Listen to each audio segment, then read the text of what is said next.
বিপদ আসলেই প্রথমে বিশ্বনবী সাল্লাল্লাহু আলাইহি ওয়াসাল্লাম একটা দোয়া পড়তেন। তিনি পড়তেন ইন্না লিল্লাহি ওয়া ইন্না ইলাইহি রাজিউন। তাহলে বিপদ এলেই আমরা এখন থেকে ইন্না লিল্লাহ পড়ব, নাকি হায় হুতাশ করবেন?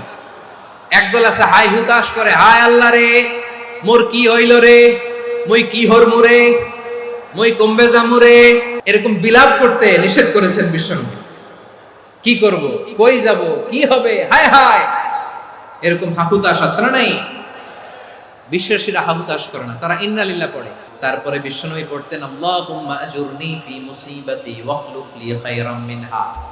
একসাথে প্রথমে পড়তেন ইন্না লিল্লাহি ওয়া ইন্না ইলাইহি রাজিউন, তারপর পড়তেন আল্লাহুম্মা আজুরনি ফি মুসিবাতি ওয়াখলুফ লি খায়রাম মিনহা, মানে আল্লাহ এই যে আমি বিপদে ধৈর্য ধারণ করলাম এটার সব তুমি আমারে দাও, আর যেটা হারালাম এর চেয়ে ভালো কিছু দিয়ে মেকআপ করে দিও, ভালো কিছু দিয়ে বদল করে দিও। সুবহানাল্লাহ পড়েন।